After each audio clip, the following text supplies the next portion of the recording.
The morning wind pressed against her face, whispering of places that didn't want her. She had arrived on that train with the hope that somewhere, someone would need a pair of hands. Someone who wouldn't flinch at her voice or turn away from her almond eyes. But the station master had already shaken his head before she spoke. "No work here, miss," he muttered, eyes darting toward the benches where two white women watched her with pursed lips. The world seemed smaller with each refusal. She clutched her satchel tighter, feeling the cracked leather of her old cooking pot inside, the only proof she'd once been useful. Hoofbeats came faint through the falling snow. She turned and saw a man riding slow through the gray light, a tall figure wrapped in a dark wool coat, hat pulled low, a shape carved by loss and winter both. Across his arm, swaddled against his chest, lay a small bundle that moved faintly. The horse's breath steamed as it halted near the platform. The man dismounted stiffly, boots sinking deep into snow. His beard was rough, his eyes hollow as though sleep had forgotten him. "Train master," he rasped. "Any nurse pass through?" The station master pointed toward May without looking. "Only her, mister. Been waiting since dawn." Alex Anderson, though May did not yet know his name, turned. Their eyes met for the first time. For a breath, neither spoke. The child stirred in his arms, and a weak cry slipped through the blanket like a plea too fragile for air. May's voice came quiet, carried by wind. "Is he cold?" Alex's jaw tightened. "He's hungry. And his ma." He stopped. The silence after that word said enough. She hesitated before stepping closer, careful, palms open. "I can help. I cook, clean, nurse if need." He studied her, the way men do when they are fighting pride more than circumstance. Behind him, the horse pawed the snow. The baby whimpered again, thin as birdsong. "No one wants a Chinese girl," she whispered, as if to spare him the trouble of saying it. "But I can nurse your newborn, sir." Something in him flinched. Perhaps it was the way she said sir, not with servitude but with quiet certainty, as though she'd already accepted the world's cruelty and kept her dignity intact. He looked down at the child. Tiny hands trembled, mouth searching for warmth that no longer existed. Alex breathed once, hard through the nose, then nodded. "Then stay." 2 words heavy as a vow. He offered his gloved hand. She didn't take it at first, unsure if the gesture was trust or test. When she did, his palm was rough and warm against her frozen skin. He helped her onto the wagon seat beside him. Neither spoke as the horse started toward the pale hills. The station fell away behind them, its single lantern flickering out like a closing chapter. The road west cut through fields buried under white. Wooden fences leaned under the weight of snow. A lone crow trailed them in the sky. May's fingers stiffened around her satchel as wind whipped through the wagon boards. The baby's cry softened once she tucked the blanket closer, instinct guiding her hands though she'd never held a child of her own.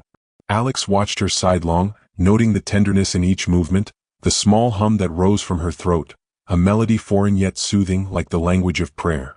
They rode for miles in silence. Once he passed her a canteen. She drank carefully, not wasting a drop. "Long road?" she asked, her accent soft but clear. "Few hours," he said. "Cabins out near the ridge." She nodded, eyes on the horizon. The clouds there glowed faintly, the color of tarnished silver. She imagined what kind of home waited, a place still shadowed by grief. She could feel it from him. Men who spoke little often carried too much. When the wagon hit a rut, she steadied the child, murmuring, "Little bird, don't cry." The words were foreign, yet the sound soothed even Alex. Something about her voice reached into the quiet hollows where memory lived. His late wife's scent of lavender flashed before him, then faded, leaving only the ache of contrast. He shifted the reins, eyes fixed ahead. By dusk, the mountains wore a crown of smoke-colored mist. They stopped once by a frozen creek. Alex poured water into a tin cup, warming it with his breath before handing it to her. "For him," he said. May accepted, tipping the cup against the baby's lips. A drop of water glimmered on his chin before disappearing. She smiled faintly. "He'll live," she said. "He wants to." Alex's throat worked as if he wanted to answer, but all that came was a rough, "good." The simplicity of it felt like gratitude disguised as restraint. As darkness gathered, lantern lights swung from the wagon's side, carving gold halos in the flurries. May looked out at the wide emptiness, fences, pines, distant cabin lights. "Doesn't it get lonely?" she asked softly. He paused, then said, "Used to it." "Maybe the baby won't be," she murmured. He turned his head, studying her profile lit by the lantern's tremor, the small scar above her brow, the calm she wore like armor. Snowflakes landed on her lashes and melted there. Something shifted inside him, quiet and unfamiliar. When the cabin finally appeared, a faint outline against the hill, smoke rising slow, May exhaled. "It's beautiful," she whispered. "It's cold," he replied, yet a trace of warmth touched his voice for the first time. They halted before the porch. The child slept. May climbed down first, boots sinking deep into snow, and reached to take the bundle from his arms. He hesitated, then let her. She held the infant close, stepping toward the dim light spilling from the cabin window. Inside waited a table covered in dust, a chair overturned, and a cradle untouched. She looked back at him through the doorway, her silhouette framed in amber light and falling snow. "He'll need milk soon," she said. Alex met her gaze, the wind catching the edge of his coat. "Then you'd better make yourself at home." For a long moment, neither moved. The child stirred between them, a soft sound, fragile yet alive. Outside, the storm thickened, swallowing the world in white, as if sealing their fate within its hush. And as the door closed behind them, the last light from the station far away finally died, leaving only this new, uncertain glow burning against the cold. The first night settled over the hills like a wool blanket, thick with snow and silence. Inside the cabin, the fire snapped faintly in the stone hearth, its light trembling across the rough-hewn walls. Li Mei-chin moved through that dim space with the caution of a guest in someone else's grief. Every sound she made, every step, every stirring of the pot, felt too loud. The air still carried the scent of sickness and candle wax, remnants of the woman who had died only days before. She found the cradle near the hearth, carved from pine, its edges smoothed by care. Inside, the baby whimpered softly, fists curling and uncurling. She bent low, whispering words in her mother tongue that even she hadn't spoken aloud in years. Her voice was soft, uncertain, but the child quieted as though recognizing a rhythm older than speech. The snow hissed against the windows, and for a moment, the world seemed to hold its breath. Alex Anderson stood by the door, coat still on, hat shadowing his face. He had been there since she began working, neither helping nor stopping her, just watching. His silence wasn't cold, it was worn like an old coat he no longer noticed wearing. When she finally looked up from the cradle, he spoke. "You can use the small room by the stove. It's warmer there." She nodded, not meeting his eyes. "Thank you, sir." He turned away. "No need for sir. Alex is fine." She almost smiled at that, but it faded before it reached her lips. He climbed the stairs, boots creaking against old wood. She listened until his footsteps vanished, then let herself breathe again. Through the window she saw the outline of the barn, a dark shape against white hills. Smoke rose from the chimney, twisting upward like something fragile trying to find the sky. The cold was relentless, creeping under doors and between floorboards. May pulled her shawl tighter and set to work, not because he asked her to, but because stillness felt dangerous. She found the kitchen in disarray, unwashed dishes, spilled flour, a plate turned upside down as if in defeat. She lit the lantern and began to clean. Her movements were quiet, rhythmic, deliberate, the kind of work that healed by repetition. She scrubbed the table until the wood began to show through again, her breath fogging the glass each time she leaned over the counter. By the time the fire had burned low, the room looked alive again. When Alex came down at dawn, he paused at the threshold, staring at the small miracle she had made. The scent of boiling broth filled the room, mingling with pine smoke and frost. She turned, startled, and stepped back. "I found dried beans," she explained quickly, as though she'd broken a rule. He nodded once. "Smells better than anything I've had in weeks."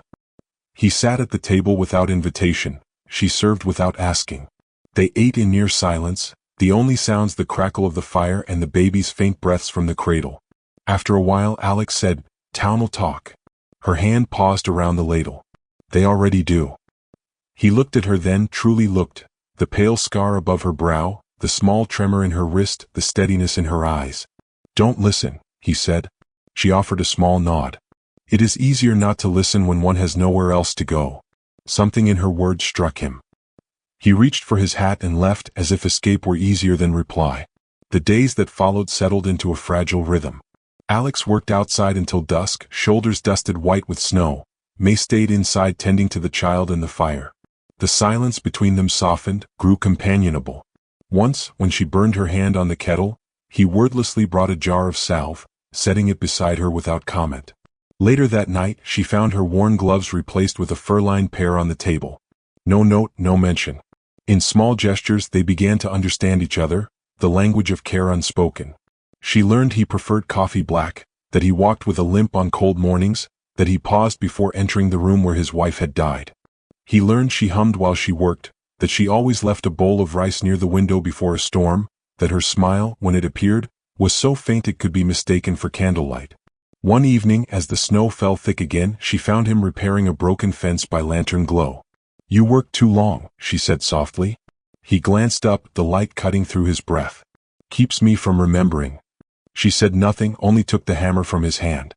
Together they mended the last board in silence. When it was done, he looked at her, hair wet with snow, hands chapped, and said quietly, "You remind me of her." She froze. "Your wife?" He hesitated. "No. Of the person I used to be." The wind moaned through the trees like an old hymn. She lowered her gaze, unsure what to say to a grief that vast.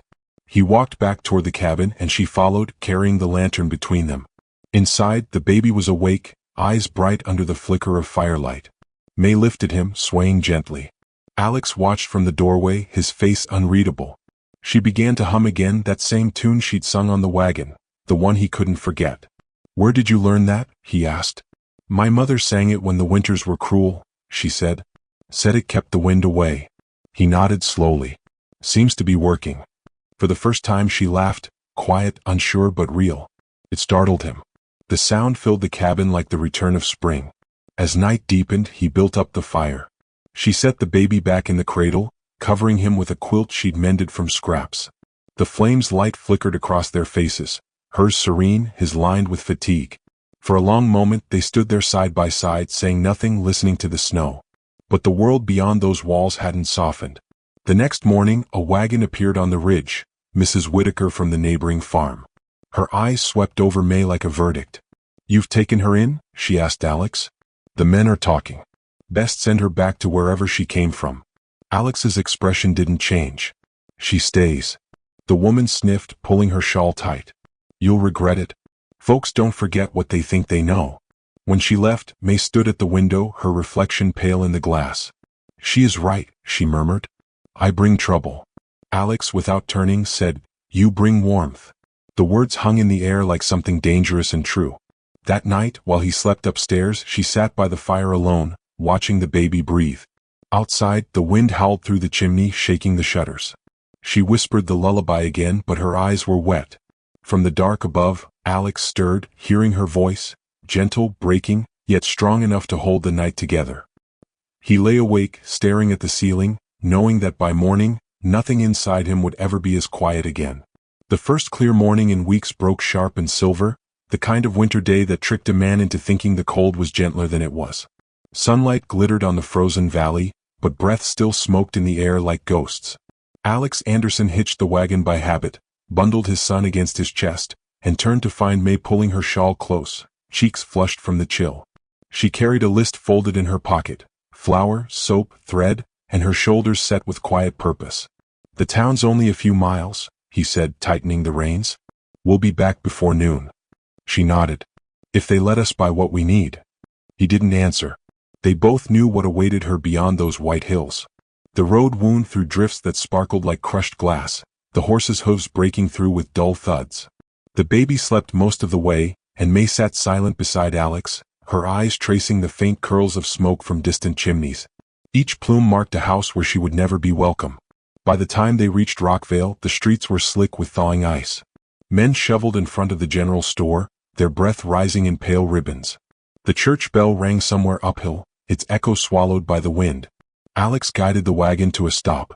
"Wait here," he murmured, but she was already stepping down. "I can do this," she said. "They will learn to see I mean no harm." Her boots sank deep in slush as she crossed to the store porch. Conversations quieted when she entered. The stove crackled at the far wall, and the smell of tobacco hung heavy. The shopkeeper, Mr. Turner, froze mid-counting his coins. His smile faltered when he saw her. "Need flour," May said softly. "And thread. Maybe sugar if not too dear." Turner rubbed his palms on his apron. "You paying for this yourself?" She set the coins on the counter, neatly stacked. Her hands trembled only slightly. He eyed them, then her. "Ain't taking no railroad money."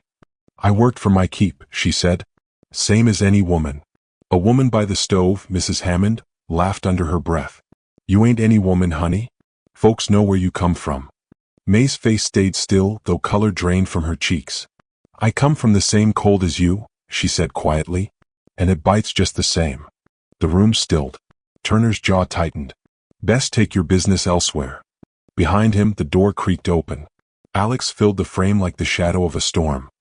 He said nothing at first, only stepped forward, boots thudding against the wood. The air shifted. Even the stove seemed to go silent. She works for me, he said. You'll take her money? Turner cleared his throat. Now, Anderson, I got no quarrel with you, but folks talk. Let them, Alex said evenly.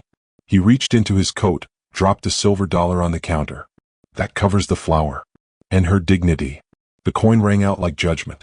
Turner swallowed and began packing the goods without another word. Outside, the light had changed, sun through thin clouds the color of steel. May stood by the wagon, her face unreadable. Alex handed her the bag of supplies, his fingers brushing hers. They'll learn, he said. Her voice was small. Or they won't. He wanted to promise her otherwise, but truth weighed heavier than comfort.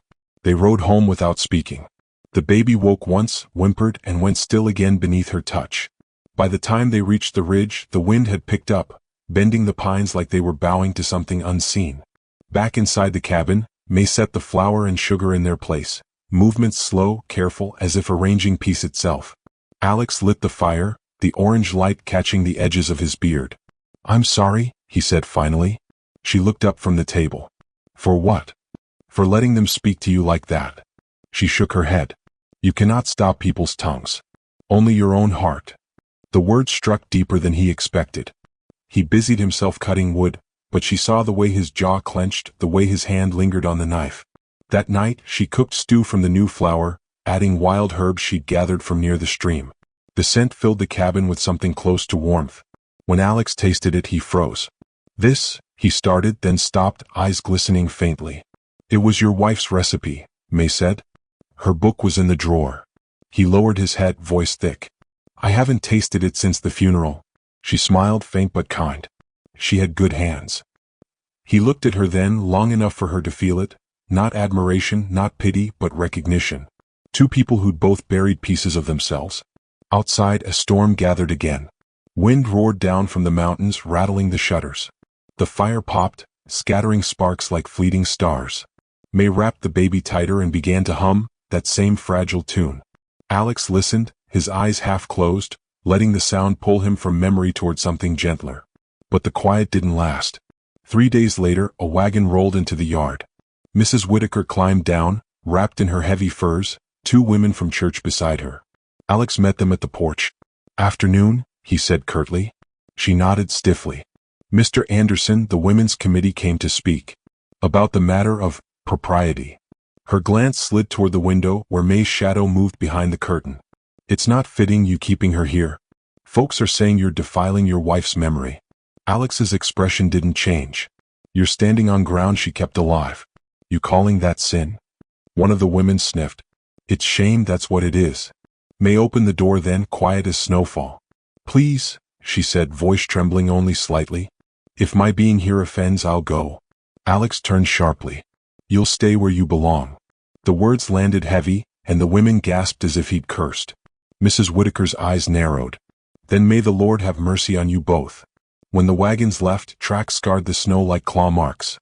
Inside, the baby cried from the cold draft. May lifted him, pressing her cheek to his head.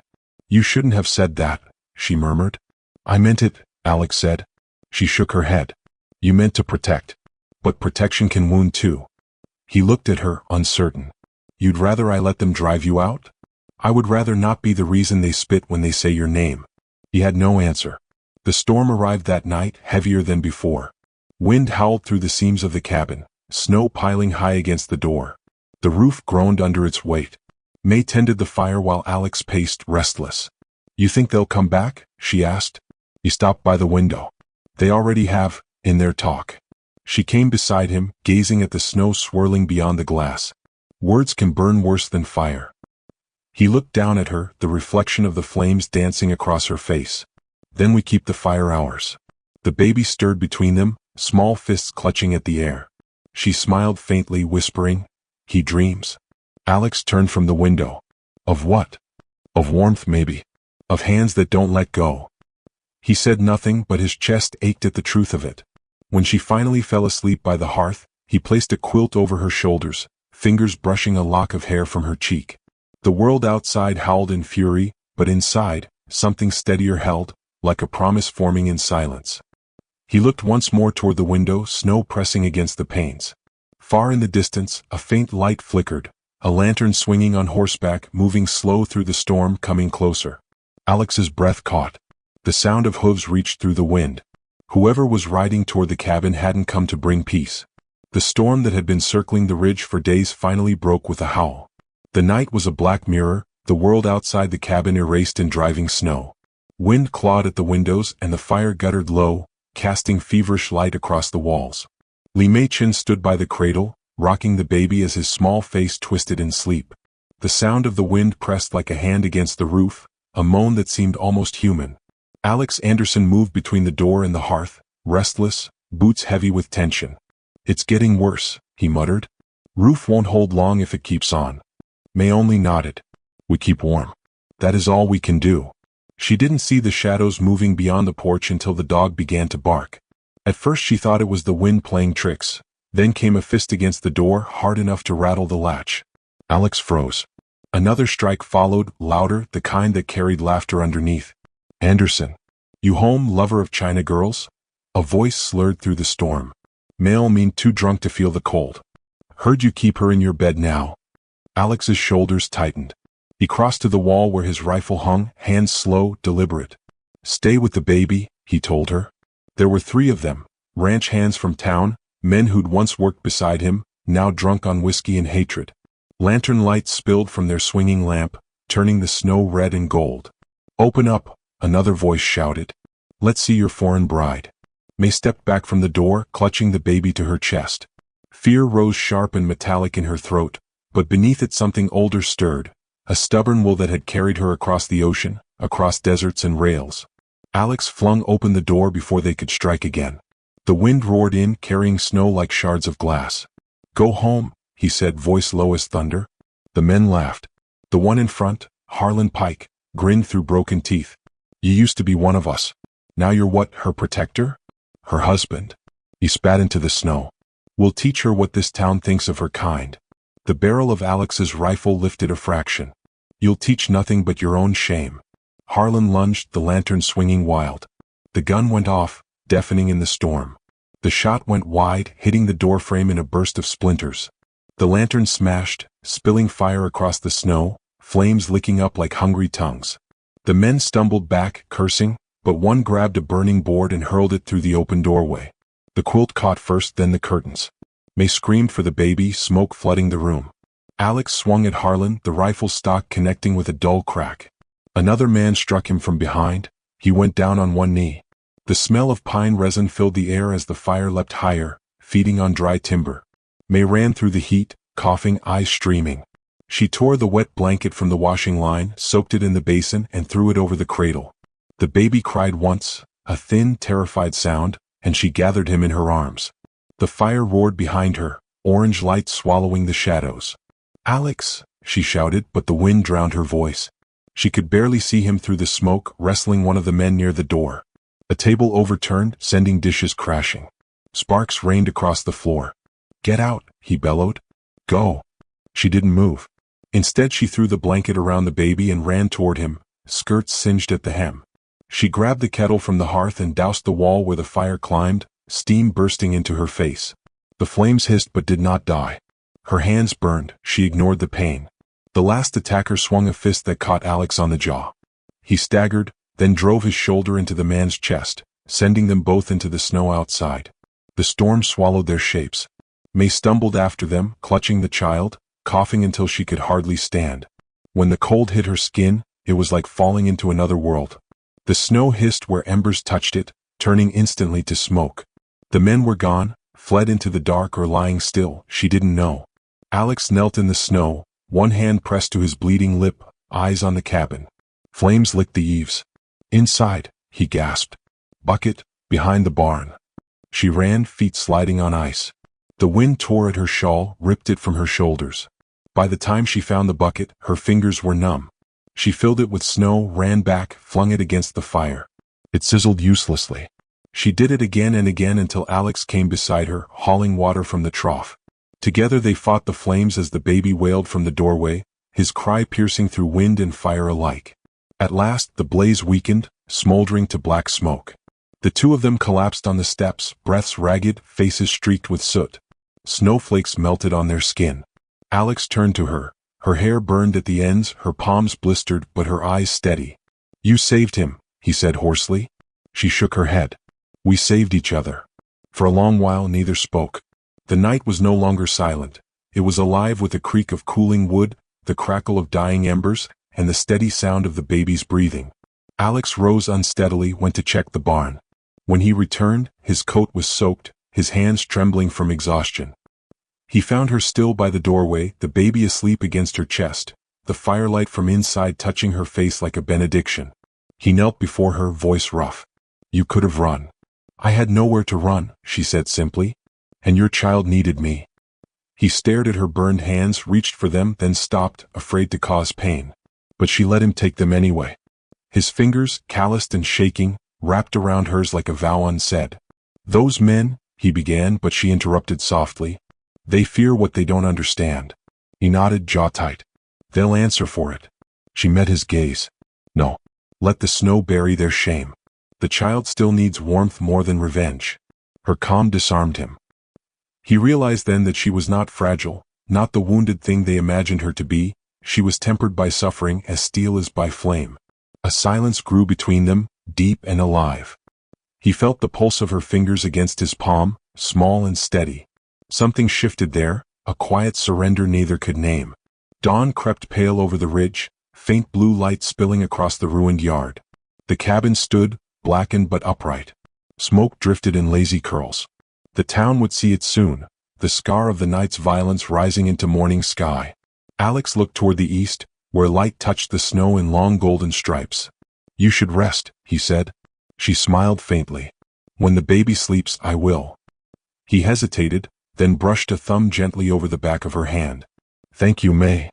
She looked at him, eyes dark as river stones. "You need not thank what your heart already knows." He didn't understand fully what she meant, not yet, but the truth of it settled in him like a seed finding soil. Behind them, the baby stirred, letting out a soft cry that echoed faintly in the morning wind. Alex reached down, lifted him carefully. The small body fit against his chest, warm and fragile. May watched, her expression unreadable except for the faintest trace of wonder. "His cry sounds different," Alex said quietly. "He knows he's safe now," she whispered. The wind eased, smoke thinned. Snowflakes fell slow as feathers. For a moment, everything was still, the ruined cabin, the pale dawn, the three of them framed in fragile peace. Then, far down the valley, a figure on horseback appeared, galloping hard toward the ridge, coat whipping behind him. A lantern swung from his saddle, glinting like an omen. Alex narrowed his eyes. "Marshal Dodd," he murmured. May's fingers tightened on her shawl. "He comes for what happened?" Alex watched the rider draw closer, the hooves drumming over frozen earth. "He comes for the truth," he said, and for the first time he wasn't sure what that truth would cost. The morning broke quiet, the storm having spent itself in the dark hours before. A pale gold light spilled across the valley, brushing against the blackened edges of the Anderson cabin where smoke still drifted thin and slow. Alex stood at the porch rail, hat in hand, the baby tucked against his shoulder. His eyes were red from sleeplessness, but the lines of his face had softened. Behind him, inside the half-burned room, May swept away the ashes that had fallen in the night. Every motion was patient, deliberate, as though cleaning grief itself. He turned when he heard hooves crunching on frost. Marshal Dodd rode into the yard, coat collar high, lantern swinging from the saddle. He was a square man, eyes gray as winter sky. He dismounted without a word, gaze sweeping over the ruins, the footprints in the snow, the blood half buried under ice. "Rough night, Anderson," he said. "I heard gunfire from town." Alex's voice came low. "3 men came drunk, brought fire with them. They're gone now." "Dead?" "Maybe. The snow will decide." The marshal's jaw worked. "You know I have to ask questions."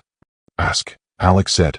But it was May who stepped from the doorway, hands wrapped in cloth, face pale but unafraid. "No need," she said softly. "They came to hurt us. He tried to stop them. I lit the fire by accident when I pulled the lamp. Dodd looked at her, surprise flickering across his features. You take the blame? I take what's mine, she said simply. But not what's his. The marshal studied her for a long moment, then sighed. Town's changing, he muttered. Folks don't much like it. But I reckon what happened here will quiet them. He tipped his hat toward Alex. I'll tell him it was self-defense. Let the snow bury the rest. Alex nodded once. Appreciate it. When the marshal rode off, his horse's hooves faded into the still air until only the faint hiss of melting snow remained. Alex turned to May. You didn't have to speak. She looked down at her bandaged hands. If I hadn't, they'd have called you murderer. He stepped closer. You could have left last night. You didn't. I stayed because leaving would have meant forgetting, she said. And I have forgotten too much already. For a while neither spoke. The child stirred, pressing his small face against Alex's coat. May watched them, her gaze softening with something she didn't name. By midday the town began to stir. Wagons appeared on the horizon, drawn by the smoke that still curled above the ridge. Mrs. Whitaker came first, bundled in furs, her face pinched with something between guilt and pride. She stopped near the porch, hands clasped before her. I came to see if you were alive, she said stiffly. Alive enough, Alex answered. Her eyes fell on May, who stood a few steps behind him. For a long, awkward moment, the older woman said nothing. Then in a quieter voice she added, words out that she saved the baby. Saved the ranch too. Alex looked at May. That's truth. Mrs. Whitaker hesitated, then removed her gloves, fingers trembling. Then I suppose I owe the lady thanks. It wasn't much, but it was the first kind word May had heard from a townswoman since she arrived. She bowed her head slightly. You owe me nothing, ma'am. Just let him rest in peace. The woman blinked, as if uncertain whether the answer was humble or holy, then turned her wagon and left without another word. When the yard was quiet again, May returned to her work. She washed soot from the cradle, laid new blankets in its base, then began to hang the surviving linens along the fence to dry. Alex watched her from the porch, the baby sleeping in his arms. Something about the sight, the movement of her hands, the steadiness of her breath, filled the place with a calm that hadn't belonged to it in months. As the day faded, the sun dipped low, turning the snow to molten gold. Alex set the child down and approached her. I'll rebuild, he said. Stronger than before. She nodded, not looking up. What can be rebuilt? A heart takes longer. He paused beside her, the air between them trembling with things unspoken. You've done more than I can repay. She straightened, meeting his eyes. You don't repay grace, Alex. You return it. The simplicity of her words hollowed him out and filled him all at once. He reached into his coat pocket and withdrew something small, his wife's ring, tarnished but whole. He held it out in his open palm. She'd want this to mean something again, he said quietly. May froze. You should keep it. I have, he replied. Too long. It's time it belonged to someone who knows how to heal what's broken. Her breath caught, white in the cold air. The snow around them gleamed in the dying light, turning the world soft and unreal. She didn't take the ring yet. Her burned fingers hovered above it as if afraid the metal might melt her resolve. I am not your wife, she whispered. No, he said. You're the reason I can still be a man worth marrying. The words hung in the air, simple and staggering. She looked at him then, truly looked, the rough edges of his grief, the strength beneath it, the tenderness he'd never spoken. Slowly she reached out and let the ring drop into her palm. Then I'll wear it, she said, until it fits. He exhaled a sound that was half laugh, half sob, and for a heartbeat the winter seemed to lift. The baby woke, let out a cry, and May turned instinctively, gathering him against her. The child quieted instantly. Alex watched the two of them, one born from sorrow, the other from endurance, and felt something within him settle, as if the land itself had chosen peace. Later, as twilight deepened, they stood by the fence overlooking the valley. Smoke rose from the rebuilt fire inside, curling like a prayer into the cold. Below, lights flickered in the town, small, uncertain, but no longer cruel. May's voice broke the quiet. Do you think they'll forget what happened? Alex shook his head. They'll remember. But maybe they'll remember it honest. The wind carried the scent of pine and ash. She leaned her head against his shoulder, and he didn't move away. Sometimes, she said softly, a fire has to burn what was never meant to stay. He glanced down at her, the curve of her face lit by the last light of day. And sometimes, he said, what's left is the beginning. They stayed like that as the first stars emerged, 3 of them standing in a silence that no longer felt empty. When the baby stirred again, Alex smiled faintly. He needs milk. May turned, eyes glimmering. Then let's go home. Inside, the cabin glowed with new warmth. Snow pressed softly against the windows, but the fire within burned steady. May laid the child down, and Alex knelt beside her, the ring catching the light like a spark between them. He touched her hand once more, not out of possession but promise. You belong here, May, he said. She met his gaze. We both do. Outside, dawn began to spill once more over the ridge, painting the world in pale gold. The air shimmered with quiet, the kind that follows survival, the kind that turns suffering into memory. And as the wind carried the smoke high into the clean morning sky, the old soul of the plains would one day whisper of them, of the widower who learned to love again, and the foreign woman who taught the valley mercy. Sometimes it would say, warmth doesn't come from fire at all, but from 2 hands that refuse to let the other freeze.